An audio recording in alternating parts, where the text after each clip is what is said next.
තෙරුවන් සරණයි පින්වත් ඔබ හැම දෙනාටම සුදුසු කල සදහම් අසන්නට සිත් ඇතිව පින් සිතින් සද්ධර්මයට මේ උතුම් වූ මාර්ගයේ සොයා යන මොහොතක ඔබ අප හැමදෙනාම දෙසවන් යොමු කර තිබෙනවා. එහෙමනම් ඒ සද්ධර්ම දේශනාවන් අසන මේ සෑම ගෙවෙන මොහොතක් පාසාම ඔබ අවබෝධයේ සොයා යන මොහොතක ඔබ වෙනුවෙන් sannivedanaya කරන සද්ධර්මං අතිදුර්ලභං සද්ධර්ම දේශනා මාලාවේ අද දේශනය අපි මෙලෙසින් ආරම්භ කරන්නට සූදානම් වන මොහොත. දේශනා පවත්වන පූජනීය පන්නල ධම්මිස්සර ස්වාමින් වහන්සේ අපි ගෞරවයෙන් පිළිගනිමු. සාදු සාදු සාදු. දේශනාවේ දායකත්වයේ ධර්මයෙන් කටයුතු කරනවා ජන්මික ආර්යානී සත්‍යප්‍රිය ප්‍රසන්න බුවනෙක හා කපිල ඇතුළු දරුවන් එවැගේම පවුලේ පින්වත් පිරිස. සමන්ත චක්කවාලේසු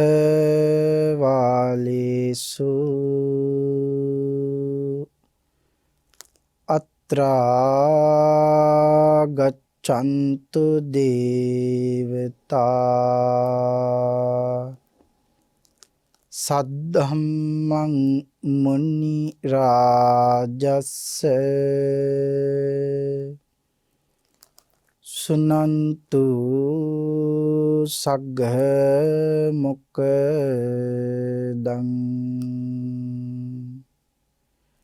ධම්ම ශ්‍රවණ කාලෝ අයං බදන්තා ධම්ම ශ්‍රවණ කාලෝ අයං බදන්තා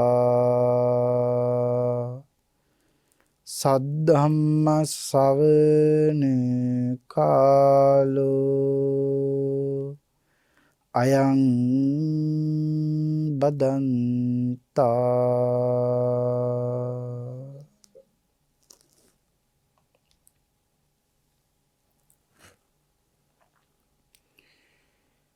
නමෝ තස්ස භගවතු අරහතෝ සබ්බ ධම්මේසු අප්පටිහත ඥානචාරස්ස දස බල ධරස්ස චතු වේසා රජ්‍ය විසරදස්ස සබ්බ සත්තුත්තමස්ස ධම්මිස්ස රස්ස ධම්ම රාජස්ස ධම්මස්සාමිස්ස තථාගතස්ස සබ්බඤුනු සම්මා සම්බුද්දස්ස නමෝ තස්ස භගවතු අරහතෝ සබ්බ ධම්මේසු අප්පටිහත ඥානචාරස්ස දස බල ධරස්ස චතු වේසා රජ්‍ය විසරදස්ස සබ්බ සත්තුත්තමස්ස ධම්මිස්ස රස්ස ධම්ම රාජස්ස ධම්මස්සාමිස්ස තථාගතස්ස සබ්බඤුනු සම්මා සම්බුද්දස්ස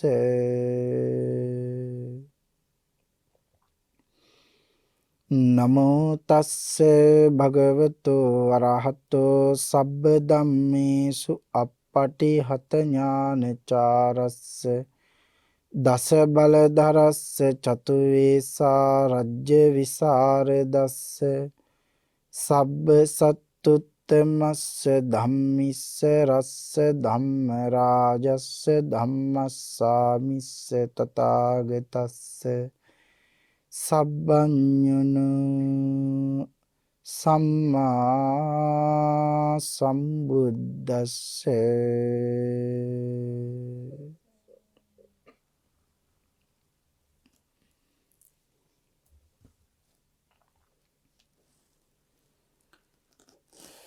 සද්ධර්ම ශ්‍රාවක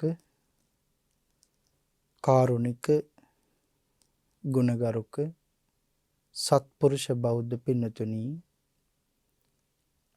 බොහෝම ශ්‍රද්ධාවෙන් යුතුව මේ පින්වත් පිරිස සැදී පැහැදී සෝදානම් වෙන්නේ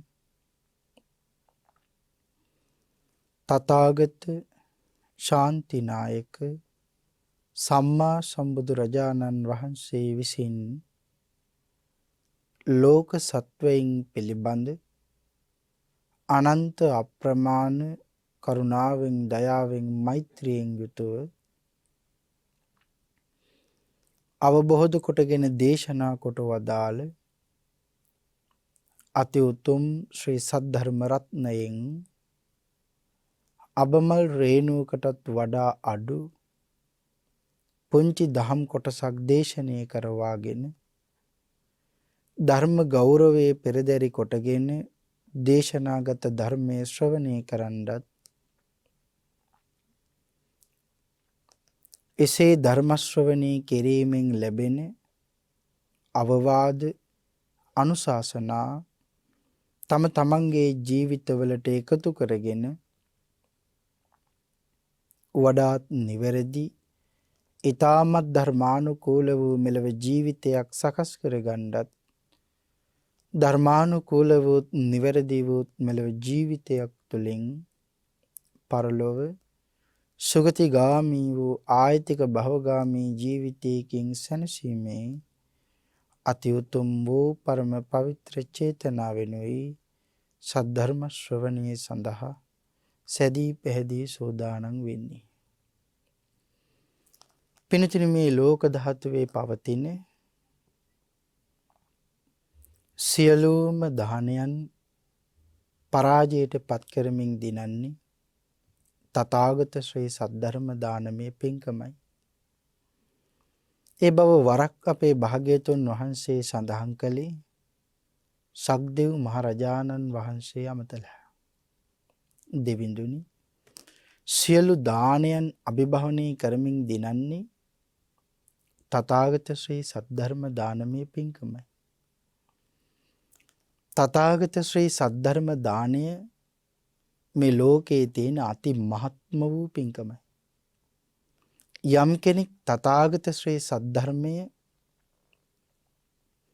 මේ මුළු මහත් ලෝක ධාතුවටම දානය කරනවද, ඒ සියලුම දෙනා මේ ලෝක ධාතුවේ සඳහන් වෙන්නේ අති ශ්‍රේෂ්ඨම වූ කුසල කර්මයේ සිද්ධ කරගන්න පින්තුන් හැටියටයි සඳහන් කරලා තියෙන්නේ. අපේ භාග්‍යතුන් වහන්සේ පැහැදිලි කළා, යම් කෙනෙක් මේ සසරින් එතෙර වෙන්න බලාපොරොත්තු වෙනවා නම් ඒ හැමෝටම ධර්ම ශ්‍රවණය අනිවාර්යයි. එහෙමනම් සසරින් එතෙර වෙන්න බලාපොරොත්තු වෙන අය ධර්ම ශ්‍රවණය කළ යුතුයි නම් අද ඔබත් මහත් වූ ශ්‍රද්ධාවෙන් ධර්ම ශ්‍රවණය කරනවා. තමන්ට විතරක් තනියම බණ අහන්න තිබුණ නැද්ද? ස්වාමින් වහන්සේ නමක් නිවසට වැඩමවගෙන තමන් කැමති තැනක කටයුත්තක් සෝදානම් කරලා විශේෂ දානමය පින්කමක් කරගන්න තිබුණා. හැබැයි ඊට වඩා ඔබට හිතෙන්න ඇති එතනිනුත් කීප දෙනයි බණ අහන්නේ. අපට පුළුවන්කම තියෙනවා නම් මේ තරම් වූ මේ වගේ අවධියක මුළු මහත් ලෝක ධාතුවටම ධර්මයේ දානය කරන්න. ඒක කොයිතරම් වටිනවද? බොහෝ දෙනාගේ හිතසුව පිණිස මහත් වූ අනුකම්පාවක් උපදවගෙන බෞද්ධ රූපවාහිනිය තුළින් ධර්මයේ දානය කරන්න ඔබ සියලුම දෙනා කටයුතු සෝදානම් කරගන්නට යෙදුණා. එහෙමනම් එතනින් මහත් වූ කුසල කර්මයක් සිද්ධ කරගන්න. අපිට කෙනෙකුට ඉඩමක් කඩමක් කෑමක් බීමක් දන් දෙන්න පුළුවන්. ඒවා බොහොම తాවකාලිකයි. හැබැයි කෙනෙකුට ශ්‍රී සද්ධර්මය අපට දානය කරන්න පුළුවන් නම් ඒක తాවකාලිකයිද? නෑ, ඒක හුඟා කාලයක් කෙනෙකුට සසර පිහිට පිණිස පවතිනවා. දානය කරන අයටත් එමමයි, ඒ ධර්ම ශ්‍රවණය කරන අයටත් එමමයි. එහෙමනම් හැමෝටම සසරින් එතර වීමමයි උදාපත් කරන්නේ. පින්තුනි, භාග්‍යවතුන් වහන්සේ දේශනා කරපු විදිහටම ධර්ම ශ්‍රවණය කරන්න ඕනේ. අනීවරණ කියන සූත්‍රයෙන් පැහැදිලි කළා බණහන ලොකු කුඩා හැම කෙනෙක්ම මහත් වූ බලාපොරොත්තුවක් හදවතේ තියාගෙන බණ අහන්න ඕනේ. මොකක්ද මේ බලාපොරොත්තුව? මා මේ ශ්‍රවණය කරන සද්ධර්ම දේශනාව තුළින් මාගේ සිතේ පවතින පංච නීවරණ ධර්මයන් යටපත් වේවා. ඒ වෙනුවට සප්ත බෝධ්‍යංග ආදී ධර්මයන් වැඩි දියුණු වේවා. මේ අති ශ්‍රේෂ්ඨ සද්ධර්ම දේශනාව අතරතුරදීම මාහට අති උතුම් වූ මාර්ගයක් ඵලයක් අවබෝධ වේවා කියන ප්‍රාර්ථනාවෙන් යුක්තවම ධර්ම ශ්‍රවණී කරන්ට ඕන යන බව භාග්‍යවතුන් වහන්සේ පැහැදිලි කළා. එහෙමනම් අපේ පියාණන් වහන්සේ මනාකොට කියා දුන් විදිහටම ධර්ම ශ්‍රවණී කරමු. මේ උතුම් වූ සද්ධර්ම දානය, මේ උතුම් වූ සද්ධර්ම ශ්‍රවණය ඔබට මට ඊ타ම ඉක්මන් භවයක ඊ타මත්ම කෙටි කාලයකින් සැප සහිත ප්‍රතිපදාවෙන් ආර්ය ධර්මාවබෝධයෙන් සැනසීම දෙසාම පාරමී වේවා කියලා ප්‍රාර්ථනා කරගනිමු. පින්තුනි, අද ඔබ සියලුම දිනාම මේ ලෝකේ අති ශ්‍රේෂ්ඨතම සිද්ධ කරන පුණ්‍ය කර්මයක විශේෂ දායකත්වය ලබා දෙන පින්තුන්. සද්ධම්මං අති දුර්ලභං යන දේශනා මාලාවේ 10 වෙනි කොටස සාකච්ඡා කරනකොට 10 වෙනි කොටස සාකච්ඡා කිරීම සඳහා මහත් වූ දායකත්වයක් සපයා දෙන පින්තුන්. එතකොට ඔබ සියලුම දෙනා මේ ධර්ම දේශනාව නිවැරදිව තේරුම් ගන්න නම් මීට කලින් සිද්ධ වුණ ධර්ම කාරණා සාකච්ඡා කරපු දේශනා ශ්‍රවණී කරන්න අවශ්‍යයි. එහෙම වුණොත් අද සිද්ධ වෙන දේශනාවත් අපට නිවැරදිව තේරුම් ගන්න ලොකු පහසුවක් තියෙනවා. 10 වෙනි දේශනාව තුළ අපි කාරණා සාකච්ඡා කරන්න කලින් 9 වෙනි දේශනාව තුළ අප සාකච්ඡා කළේ භාග්‍යවතුන් වහන්සේගේ පංච බුද්ධ කෘත්‍ය පිළිබඳව. බොහොම කෙටියෙන් පංච බුද්ධ කෘත්‍ය පිළිබඳව සාකච්ඡා කළා. පංච බුද්ධ කෘත්‍ය පිළිබඳව අපේ භාග්‍යවතුන් වහන්සේ දවසක් කාලය ගත කරන්නේ කොහොමද කියන කාරණාව සාකච්ඡා කළේම විශේෂයෙන් 10 වෙනි කොටසෙන් සාකච්ඡා කරන කාරණා තේරෙන්නේ. පංච බුද්ධ කෘත්‍ය පිළිබඳව අපිට යම් අදහසක් තේරුම් අරගන්න පුළුවන් වුණා නම් අපට පුළුවන්කම තියෙනවා මේ 10 වෙනි කොටසෙන් ඔබට සඳහන් වෙන කාරණා තේරුම් ගන්න පහසුයි. ඒ නිසා 10 වෙනි කොටසෙන් අද අපි සාකච්ඡා කරමු සෙසු කාරණා. උත්තර මානවක බ්‍රහ්මායු බ්‍රාහ්මණතුමාට බුදු පියාණන් වහන්සේගේ දෙතිස් මහා පුරුෂ ලක්ෂණ තියෙනවා. සැබෑවටම ඒ භාග්‍යතුන් වහන්සේමයි කියලා තහවුරු කළා. තහවුරු කළා ඊට අමතරවත් කාරණා කීපයක් විශේෂයෙන් මතක් කරනවා. සැබෑවටම භාග්‍යතුන් වහන්සේ කොයි වාගේද? උන්වහන්සේගේ සිව් ඉරියව්ව. මේ 4 ඉරියව්වම කොහොමද භාග්‍යතුන් වහන්සේ භාවිතා කරන්නේ? ඒ 4 ඉරියව්ව තුල භාග්‍යතුන් වහන්සේ කොයි ආකාරයෙන් වැඩ ඉන්නවද?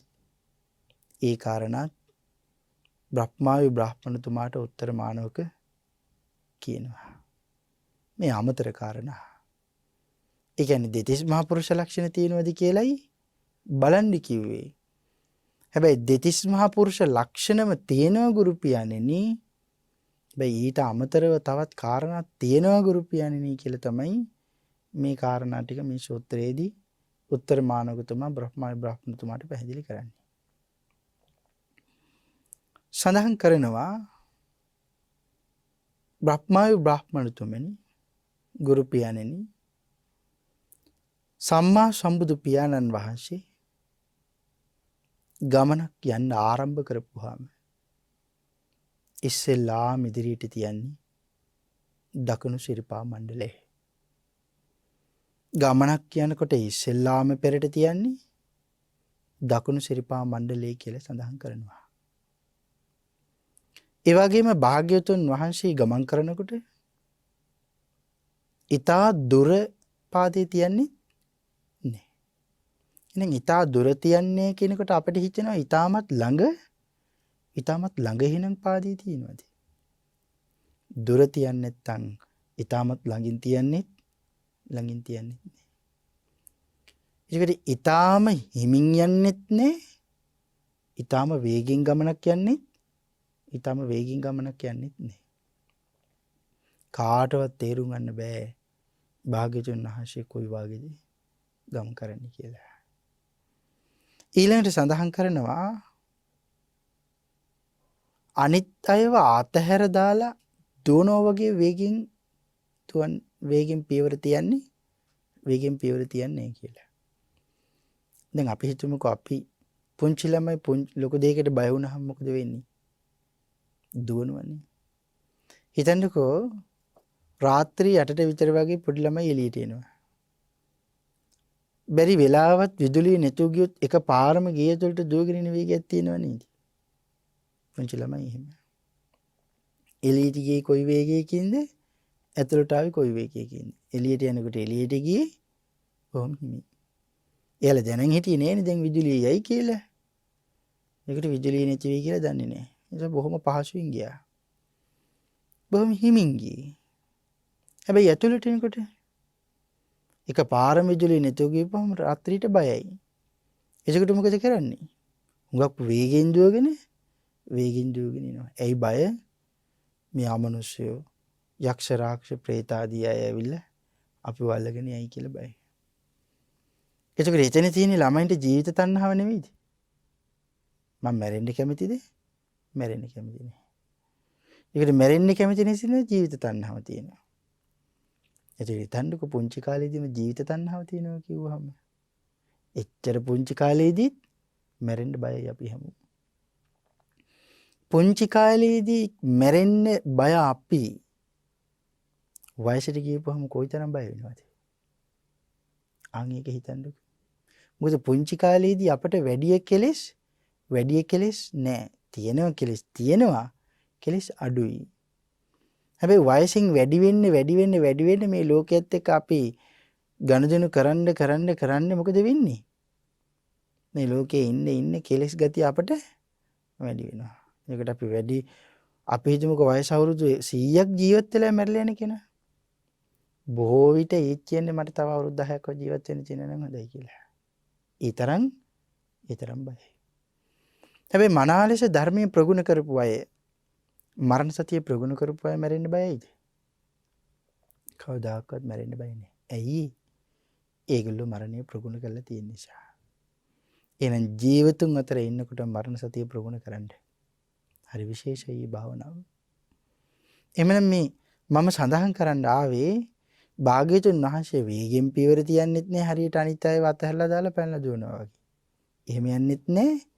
තව කෙනෙකුගේ මට පිටිපස්සෙන් එන යම් ශ්‍රාවකයෙක් ඉන්නවා නම් ඒ ශ්‍රාවකයන්ගේ පිණ්ඩපාතයට පරක්කු වෙන විදිහට පියවර තියලා හිමින් ඇවිදින්නේ නෑ.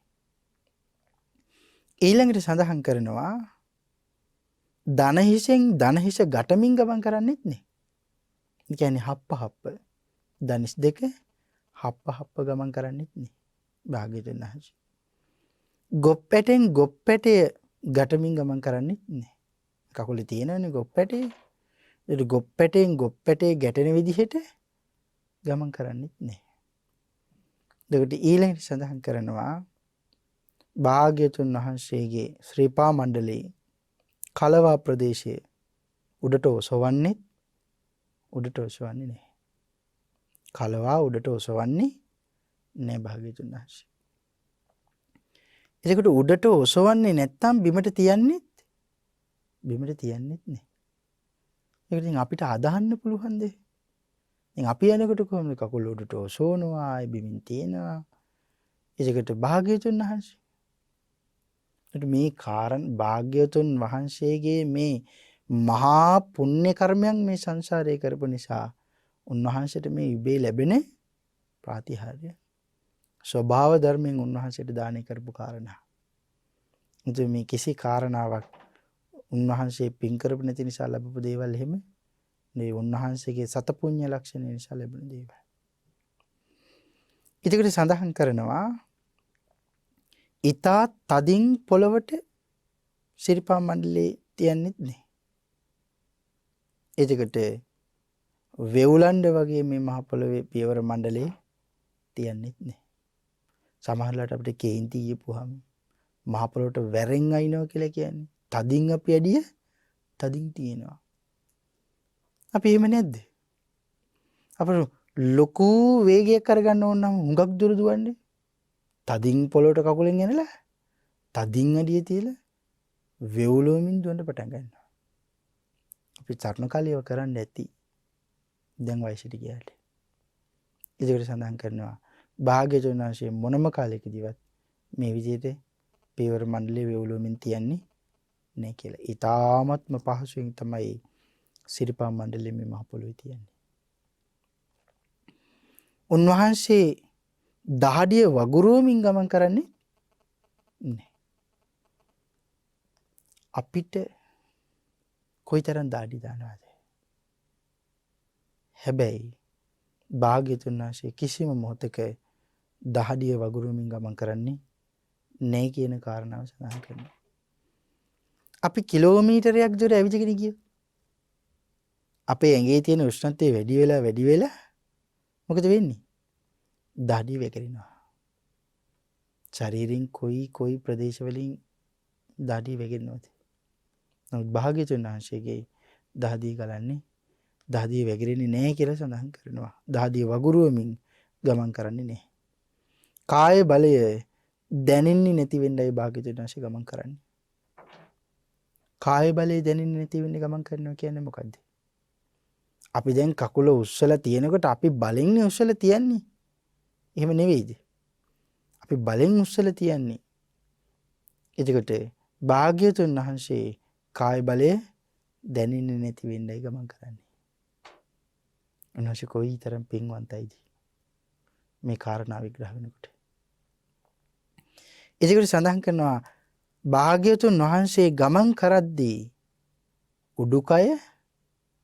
උඩුකය සෙලවෙන්නේ නැහැ. එහෙනම් සෙලවෙන්නේ යටිකය විතරයි. උඩුකය කිසිසේත්ම සෙලවෙන්නේ නැහැ. යටිකය ඉනෙන් යට කොටස විතරයි සෙලවෙන්නේ. ඒක උදාහරණයකින් සඳහන් කරනවා ගැඹුරු දියෙහි ගමන් කරන කෙනෙක් වගේ කියලා. කෙනෙක් ගැඹුරු දිහට බෑපුවාම ඉන මට්ටම දක්වා. එතකොට උඩුකය හෙලවෙනවා පේනවද අපිට? එළියේ ඉඳන් බලන් ඉන්න කෙනාට උඩුකය හෙලවෙනවා පේන්නේ නැහැ. එහෙනම් එතකොට හෙලවෙන්නේ මොකද්ද? ඉනෙන් යට ප්‍රදේශයේ යටිකය හෙලවෙනවා. ආන් ඒ වගේ කියලා සඳහන් කරනවා. ඒ වගේම භාග්‍යවතුන් වහන්සේ යම් දිශාවක් දිහා බලනවා නම් හිස හරවලා කරකවමින් බලන්නේ නැහැ කියලා සඳහන් කරනවා. දැන් අපි පිළිඳ හිතන්නකෝ අපි ගමනක් යනවා. අපේ ගෙදරින් බහැලා ලහිලා ඊ ලොකු වේගින් ගමනක් යනවා අපි. අපි දුක පරක් වෙලා යන්නේ කියලා. යන වෙලාවක අපිට පහුවෙන ගෙදරකින් කෑ ගහලා මොනවා හරි දෙයක් කියනවා. අනේ මට ගෙදර නගරයට ගිහිල්ලා ඉද්දි මේ වගේ දෙයක් අරන් එවිලා දෙන්නේ.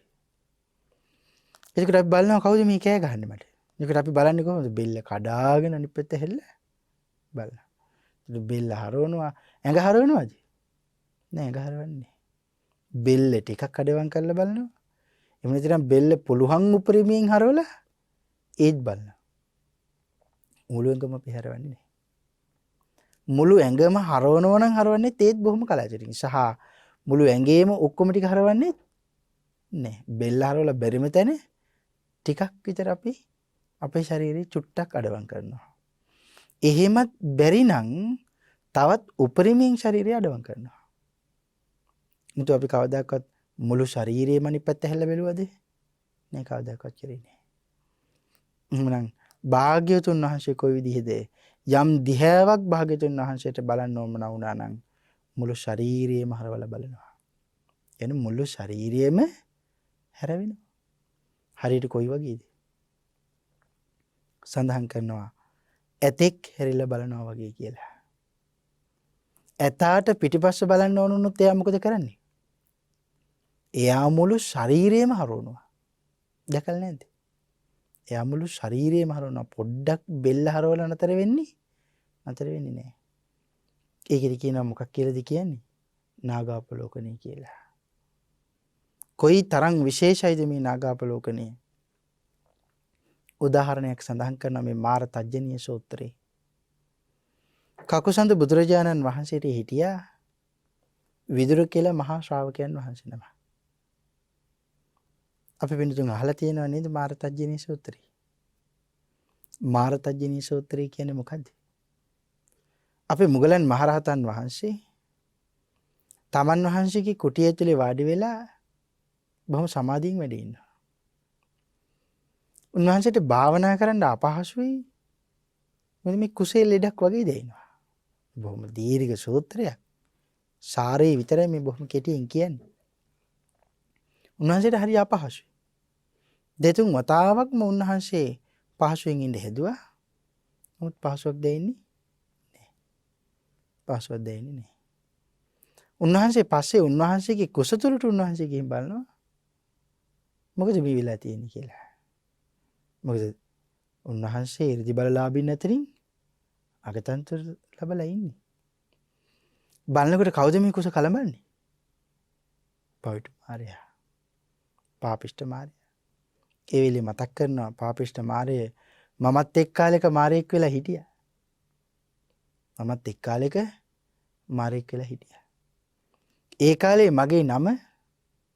ඒ කාලේ මගේ නම දුෂී මාරයා. නම් මුගලන් මහරහතන් වහන්සේ මතක් කරනවා මමත් මාරයෙක් වෙලා හිටියා. ඒ කාලේ මගේ නම දුෂී මාරයා. ඒකට සඳහන් කරනවා මගේ නංගිගේ පුතා තමයි නුඹ. එතකොට දැන් මේ කුස කලමන්නේ මුගලන් මහරහතන් වහන්සේගේ කවුද? මගේ නංගිගේ මං දුෂී මාරයා වෙලා ඉඳපු කාලේ මගේ නංගිගේ පුතා උඹ. එහෙනම් දැන් ඉන්න මාරයාගේ නම මොකද්ද? අපි දන්නේ නැද්ද? අපි දන්නවා. හැබැයි වැටහෙන්නේ. මොකද්ද නම? අපි කියන්නේ කාලක්‍රියා කරනවා කියලා. කාලක්‍රියා කරන කාල කියන නම. දැන් ඉන්න මාරයාගේ නම මොකද්ද? ඒගේ නම කාල. කලුරිය කරනවා කාලක්‍රියා කරනවා කියනකොට අපිට ඒක හිතන්න පුළුවන් ටිකක් පුංචි අදහසක් ගන්න. ඒකට සඳහන් කරනවා එහෙම කාරණා මතක් කරන උන්වහන්සේ තථාගත ශ්‍රාවකයන් නොපෙලා ඉතින් වහා පලායව කියනකොට මුගලන් මහරහතන් වහන්සේ මාව අඳුරගත්ත කියලා මාරයා මෙතනින් කුසෙන් එළියට එනවා. කොහොමද කුසෙන් එළියට එන්නේ? සඳහන් කරනවා දූලි වලාවක් වගේ උන්වහන්සේගේ මුඛයෙන් එළියට එන්නේ කියලා. එවිලා ඉස්සරහ දොර ළඟ හිට ගන්නවා. මේ වෙලේ තමයි කාරණා මතක් කරන්නේ. කකුසඳ සම්මා සම්බුදුරජාණන් වහන්සේ කාලේ මන් දුෂී මාරයා වෙලා හිටියා. උන්වහන්සේ පිණ්ඩපාතේ වඩිනකොට විදුර මහ ශ්‍රාවකයන්න් වහන්සේට මම ළමයෙකුට ආවේශ වෙලා ගල් කැටයකින් හිසට දමලා ගැහුවා. විදුර මහ ශ්‍රාවකයන් වහන්සේ කෑ ගැහුවද? විලාප තිබ්බද? ඇඬුවද? අපි වගේ නෙවෙයිනේ. නැසලා අති උත්තමයන්න් වහන්සේලා. ඒ අති උත්තමයන්න් වහන්සේ ඒ ගල වැදුණු තැනට අත තියාගෙන ලේ වැగిරෙනකොට ශීරු තිර තද කරගෙන ඉස්සරහට වැඩියා. මේක කකුසඳ භාග්‍යවතුන් වහන්සේ දැක්කා. භාග්‍යවතුන් වහන්සේ නාගාපලෝකණය කරනවා. ඉදිරියටයි ගමන් කර කර හිටියේ. මුළු ශරීරයම පිටුපසට හැරෙව්වා. හරවලා ඒ විලි මතක් කරනවා. පාපිෂ්ඨ මාරය නුඹේ තරම නුඹ ඉක්මුව කියලා. නුඹේ තරම නුඹ ඉක්මුව කියලා කාරණාව මතක් කරනකොට තමන්ගේ ඒ මාර තන්ත්‍රයෙන් මිදිලා නිරේට ඇදගෙන ගියා කියලා සඳහන් කරනවා. ඒ වෙලේ මතක් කරනවා විඳපු වද වේදනාවන් කොයිතරම්ද මම එදායි කරගත්ත පාප කර්මය තුල. ඒක පාප කර්මයක් විතරයි. ඊට වඩා තව හුඟක් පව් කරගත්තා. ඒ දැන් ඉන්න මාර්යාම කොයිතරම් පව පුරවගෙන තියෙනවද බලන්නකෝ. ඒකට ඒ කියන්නේ කවුද? ජොසී මාර්යාගේ නංගිගේ පුතා දැන් ඉන්නේ. ඒකට දැන් ඉන්නේ කෙනා කොයිතරම් පව කරගෙන තියෙනවද? එදා ඉන්නේ කෙනත් ජොසී මාර්යා කියන්නේ මොගලන් මහරහතන් වහන්සේ. එතන අපිට තේරෙන්නේ නැද්ද මේ සසර හුඟක් භයානකයි කියලා? එතන අපිට සඳහන් කරනවා අපිත් බැරි වෙලාවත් එහෙම වෙලා ඉපදුනොත් මොකද වෙන්නේ? මේ ජීවිතේ ශ්‍රද්ධා සම්පන්නයි. සිල් රැකලා සසර බිය ඇති කරගෙන සසරින් එතර වෙන්න යන වෙර වෑයන් වඩන්න තියෙනකොට පංචකාමයේ ප්‍රාර්ථනා කර කර පංචකාම සැපේ පස්සේ දුවනවා නම් අපිට දවසක මොකද වෙන්නේ? අපිට මේ සසර තවත් දිගැස්සෙන සසර ඇදිනවා. මෙතනින් මම මේ සඳහන් කරන්න ආවේ මේ දොසී මාර්යා සඳහන් කරනවා කකුසන්ත සම්මා සම්බුදු පියාණන් වහන්සේ නාගාපලෝකණය කළා මන් දිහා හැල්ල බැලුවා. මට මතක් කළා තරම ඉක්මව ඔබ කියලා. එහෙම මම විදින සැපයත් මට නැතුව ගිහිල්ලා මන් නිරේට ඇදගෙන වැටුණා. මං විඳපු වේදනාවන් වල දුකක් සීමාවක් නැහැ කියලා. එහෙනම් හිතන්නකෝ මෙතනින් නාගාපලෝකණය කියන කාරණාව විතරක් කොයිතරම් ශ්‍රේෂ්ඨයිද කියලා. ඒ කියන්නේ භාග්‍යවතුන් වහන්සේ මුළු ශරීරයේම හරවල බලනවා කියන කාරණා විතරක් කොයිතරම් ශ්‍රේෂ්ඨ වෙන්න ඕනේද? අනිත් එක එහෙම බලන්න ඒ කාරණාව කොයිතරම් විශේෂ වෙන්න ඕනේද? හිතන්නකෝ කොයිතරම් විශේෂ වෙන්න ඕනේද? එහෙමනම් සඳහන් කරනවා කොයි වගේද හරියට ඇතෙක් මුළු ශරීරයේම හරවලා අනිත් පැත්ත බලනවා වගේ බුදුරජාණන් වහන්සේලාත් එහෙම හැල්ල බලන්නේ. ඊළඟට සඳහන් කරනවා බුදු පියාණන් වහන්සේ උඩට බලන්නේ හිස හරවලා බලන්නෙත් නැහැ. යම් දෙයක් බලනකොට මහ පුදුමයෙන් වගේ බලන්නේ නැහැ. සැකයෙන් වගේ බලන්නෙත් නැහැ. සඳහන් කරන යුග මාත්‍රයක් තමයි බලන්නේ කියලා. ඒත් එහෙම බැලුවට සියල්ලම පේනවා. දැන් අපි ගමනක් යනකොට අපි කොහොමද බලන්නේ? හැම තැනම බලනවා. අස්සක් මුල්ලක් නෑර අපි හොයන්නේ නැද්ද? හොයනවා. අපි හිතමු අපි මහසෑය වන්දනා කරන්න ගියා. බොහෝ විට මහසෑය වන්දනා කරන්න ගියාට ශ්‍රද්ධාව විශ්මතු කරගෙන ළඟට ගිහිල්ලා ස්වාමීනි භාග්‍යවතුන් වහන්සේ මම ප්‍රදක්ෂිනා කළා වන්දනා කරන්න යාවි කියලා කාරණා මතක් කරලා මේ මහසෑය දකුණු වෙලෙන් පැදුකුණු කරන්න අවසර අරගෙන පැදුකුණු කරන්න පටන් අරගෙන ස්ථාන හතරකදී දන ගහලා වැඳලා බිම බලාගෙන භාග්‍යවතුන් වහන්සේට ගෞරව පූජාවන් කරන අය ඉන්නවා. එහෙට වඩා හැමෝම මහසෑය වන්දනා කරන්න යන එහෙම කරනවාද? එක මහසෑයට පිටුපාල පින්තූර ගන්නවා. එක මහසෑයට පිටුපාලා ඉන්නවා. කාටද මේ පිටුපාන්නේ? මේ ලෝකයට පහළ වුණ අසහාය ශාස්ත්‍රවරයන්න් වහන්සේ. එතකොට මහසෑය වන්දනා කරන හැටි දන්නේ නැහැ. මහසෑයට ඇතුල් වුණාම පැදුකුණු කරන්න අවසර ගන්න දන්නේ නැහැ. අත් දෙක බිමට කඩා හැලෙන්න දාලා දෑත දෝත නරල තලයේ තියලා අත් දෙකෙන් වැඳ පින් කරගන්න පුළුවන් අවස්ථාව මෙච්චර දුරක ඉඳලා අපි ගිහිල්ලා නිකම් මොකද කරන්නේ අපි? අපි අල්ලාප සල්ලාපේදී මහසෑය වටේ කරකිනවා. ඉතින් හිතන්නේ කොයිතරම් කවුද අඥානේ? අපිමයි අඥානේ. මොකද මට සසරින් ඈතර යන්න තියෙන අවස්ථාවයි මම නැති කරගන්නේ. ආන්ගේ කාරණා තමයි හිතන්න සඳහන් කරනවා. අපි වටපිට බල එහෙම සාමාන්‍ය ප්‍රත්‍යඥය විදිනවා. හැබැයි භාග්‍යවතුන් වහන්සේ ගමනක් යනකොට කවමදක්වත් උඩ බලන්නේ නැහැ. වටපිට බලන්නේ නැහැ. හැබැයි සඳහන් කරනවා පාමණ්ඩලයේ තබන මාත්‍රයක් ගානේ බලනවා. යුග මාත්‍රයක් ගානේ බලනවා. හැබැයි සඳහන් කරනවා එහෙම නොබලා හිටියට භාග්‍යවතුන් වහන්සේගේ ඥාන මණ්ඩලයට හිරිහැරයක් කරන්න කාටවත් බෑ. ඒ කියන්නේ එහා පැත්තේ තියෙන ගහක් වේවා, එහා පැත්තේ තියෙන පර්වතයක් වේවා, එහා පැත්තේ තියෙන ලොකු කඳු ශිඛරයක් වේවා, ඔය කිසිම දෙයකට භාග්‍යවතුන් වහන්සේගේ ඥාන මණ්ඩලයට හිරිහැරයක් කරන්න බාධාවක් වෙන්න බෑ. භාග්‍යවතුන් වහන්සේ හිතන ක්ෂණය විතරයි උන්වහන්සේට කඳු ශිඛර ගස් ආදී මේ සියල්ල විනිවිද දකින්න පුළුවන් හැකියාවක් තියෙනවා. එහෙනම් හිතන්නකෝ කොයිතරම් විශේෂයිද කියලා. එතකොට ඊළඟට සඳහන් කරනවා ගෙවල් වලට භාග්‍යතුන් වහන්සේ ඇතුල් වුණාම කය උඩට ඔසවන්නේ නැහැ. යටට නමන්නේ. ඉතින් භාග්‍යතුන් වහන්සේ මෙහෙම වැඩපුවාම කය උඩට ඔසවන්නේ නැහැ. ඒ කියන්නේ දැන් සමහර දුප්පත් ගෙවල් වලට යනකොට ඒ දුප්පත් ගෙවල් වල උළුවස්ස තියෙන ගොඩක් පාති. ඒකට අපිට මොකද වෙන්නේ? දැන් අපි එහෙම ගියපුවාම අපිට පොඩ්ඩක් නැමෙන්න වෙනවා, කොන්ද නමන්න වෙනවා. ඒකට භාග්‍යතුන් වහන්සේ කොන්ද නමනවද? භාග්‍යතුන් වහන්සේ හිසපාත් කරනවද? නෑ. සඳහන් කරනවා. අපි හිතමුකෝ යම් තැනකින් භාග්‍යතුන් වහන්සේ වඩිනවා. ඒ වඩිනකොට ගහක අත්තක් භාග්‍යතුන් වහන්සේගේ හිසේ ගෑවෙන තරමට තියෙනවා කියලා. ඒකට හිසේ වදිනවද? නෑ.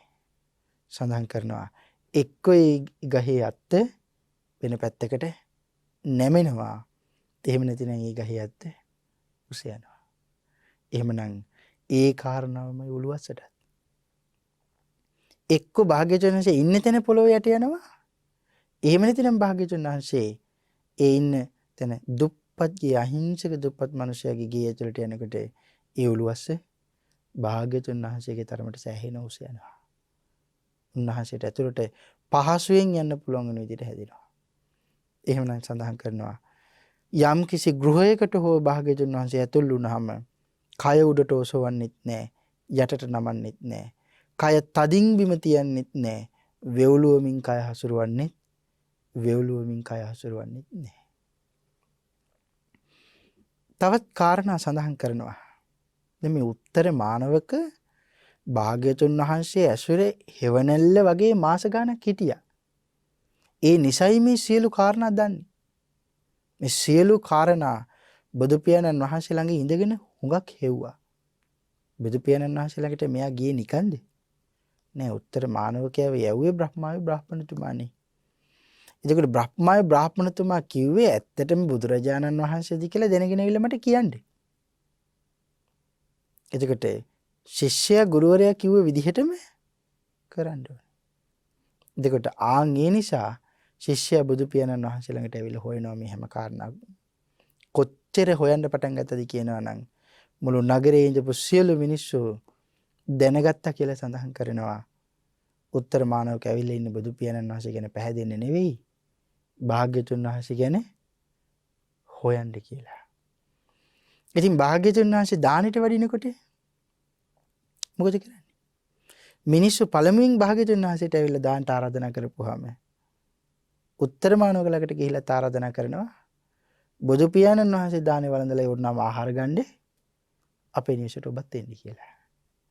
ඒකට භාග්‍යවතුන් වහන්සේ වඩිනකොට ශ්‍රවණක් ගන්න බුද්ධ රශ්මී ජාලාවන් විහිදුවා වඩිනකොට පෙරහැරෙන් වඩිනකොට ජනතාව අතරින් උත්තර මානවකත් ඒ විදිහට යනවා.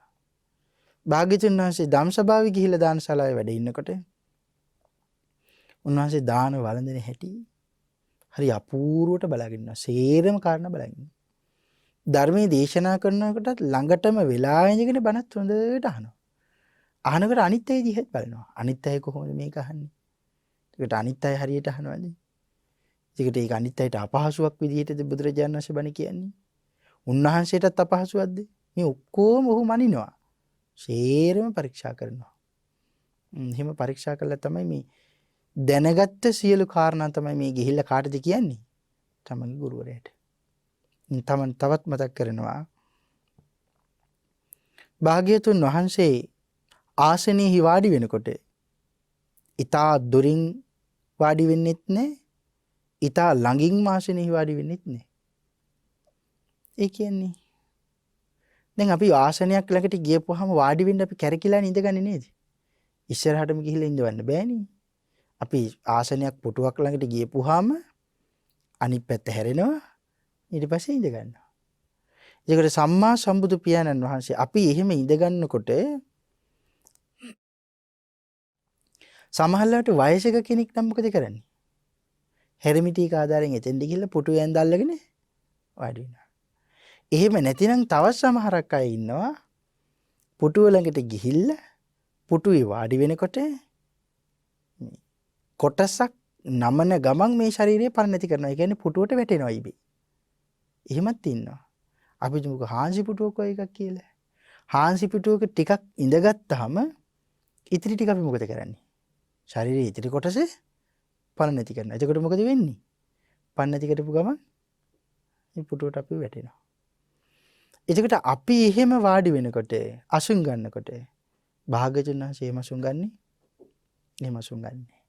සඳහන් කරනවා උන්වහන්සේ මනාකොට යම් ආසනයක් ළඟට ගියොත් පනවා තිබෙන ආසනය ළඟ මනාකොට වාඩි වෙනවා කියන කාරණාව සඳහන් කරනවා. අසුන අතින් තද කරලා අල්ලලා ඉඳගන්නෙත් නෑ. අසුනට ඇදගෙන වැටෙන්නෙත් නෑ. මනාකොට සිහියෙන් යුක්තව භාග්‍යතුන් වහන්සේ ඊටාම පහසුවෙන් මේ ආසනය මත අසුන් ගන්නවා. භාග්‍යතුන් වහන්සේ ගමකට ආපුවාම ගෙවල් අතර හිඳගෙන වැඩ ඉන්නකොට භාග්‍යතුන් වහන්සේ යම් ගමකට වැඩපුවාම ගෙවල් අතර ඉඳගෙන භාග්‍යතුන් වහන්සේ වැඩ ඉන්නකොට සඳහන් කරනවා ඇඟිලි සලෝමින් ඉන්නේ නේ කියලා. දැන් අපි එක එක විකාර කරනවානේ. හස්ත විකාර ඕන තරම් කරනවා නේද? ඒ වගේම පාවලින් විකාර ඕන තරම් දේවල් කරනවා. පාවලින් ඇඟිලි වලින් කරන්නම දෙයක් නැත්නම් පොළොව හරි හාරනවා අපි.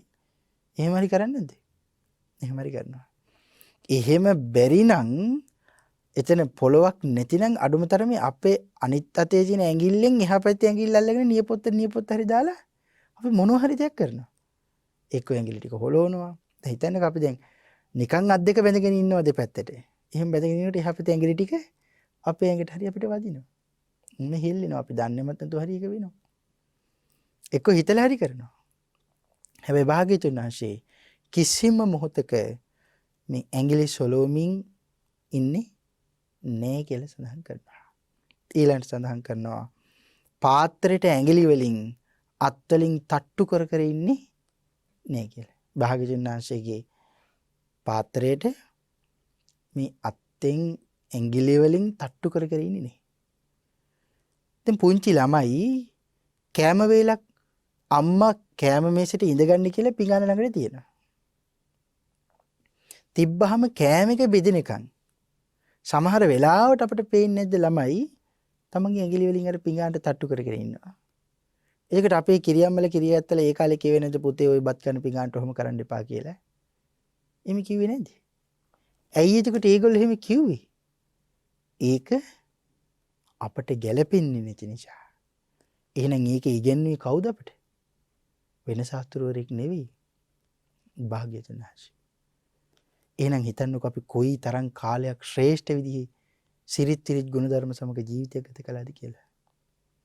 එතකොට අපි ශ්‍රේෂ්ඨ විදිහේ සිරිත් විරිත් සහිත ගුණධර්ම ජීවිතයක් ගත කළේ කවුරු නිසාද? මේ ජාතියට පිහිට වුණේ අසහාය ශාස්ත්‍රවරයන් වහන්සේ බුදුරජාණන් වහන්සේ. අපේ ජාතිය කොයිතරම් ඊයතින් වාසනාවන්ත වෙන්න ඕනද? භාග්‍යතුන් වහන්සේගේ ආශිර්වාදයේ ලැබුණු පිරිසක් බවට පත් වෙන්න කොයිතරම් අපි වාසනාවන්තයිද? ඒ කාරණා හිතන්න හොඳට. එහෙමනම් භාග්‍යතුන් වහන්සේ පාත්‍රයට ඇඟිලි වලින් අත් වලින් තට්ටු කර කර ඉන්නෙත් නැහැ. පාත්‍රයේ තනින් තන වතුර බින්දු තියා ඉන්නෙත් නැහැ. පුංචි ළමයි අර වතුර බින්දු බින්දු වැක්කිරෙනකොට හොදපුවා තියෙනකොට මොකද වෙන්නේ? ඒ වතුර බින්දුව වලට ඇඟිල්ල තියෙනවා, එහෙට කරනවා, මෙහෙට කරනවා, එහෙම තියෙනවා. ඒගොල්ලෝ දැකලා ඇති. භාග්‍යතුන් වහන්සේ එහෙම කටයුතු කරන්නේත් නැහැ. ඇඟිලි වලින් බිම හාරන්නෙත් නැහැ. දැන් සමහරක් අය වාඩි වෙලා පුටු හොඳ ආසනයක ඉන්නකොට කකුල් දෙක දන්නේමත් නැතුව පැය ගානක් හොඳට හෙලවෙනවා. ඒ මිනිස්සුම සමහරලාට බල ලැජ්ජ වෙනවා මගේ කකුල් දෙක හෙලවෙනව නේද කියලා. ඒකට භාග්‍යතුන් වහන්සේ කිසිම මොහොතක උන්වහන්සේගේ ශ්‍රී පාද මණ්ඩලයේ මේ කකුල් දෙක සොලවන්නේ නැහැ.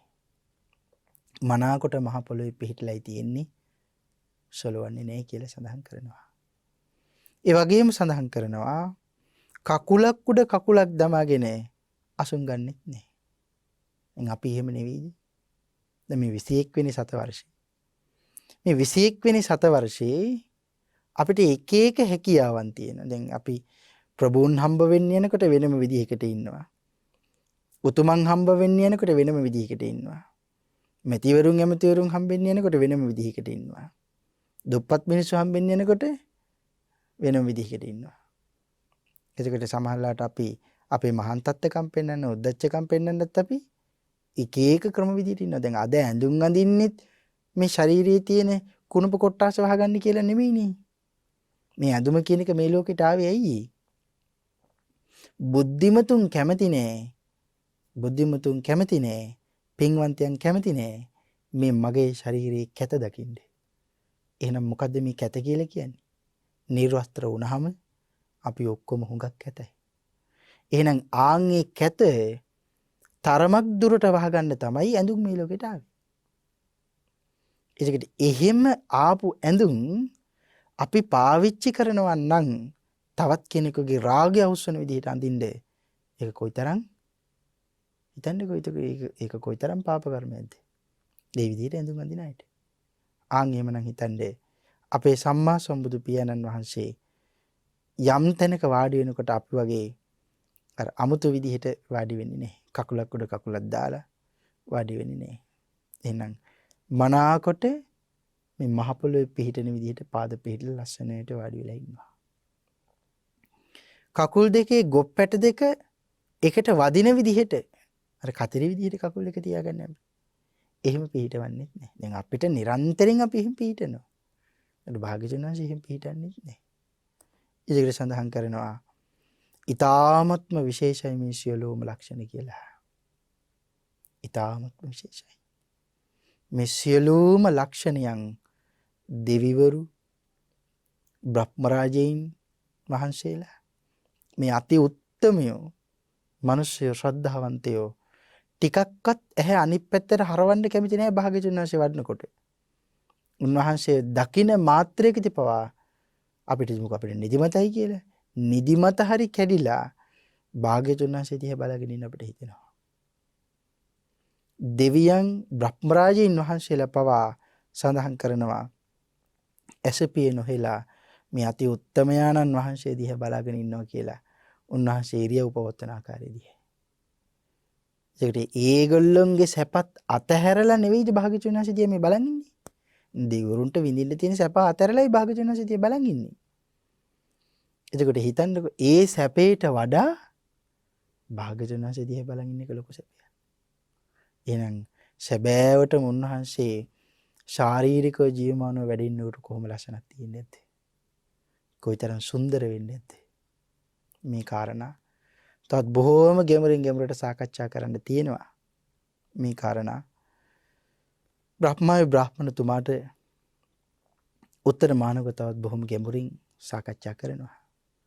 නමුත් අද දිනේට ලැබිලා තියෙන කාලේ නිමවටපත් වෙලා තියෙන නිසා අදට දේශනාව නිමවටපත් කරන්න අපි උත්සාහ කරමු.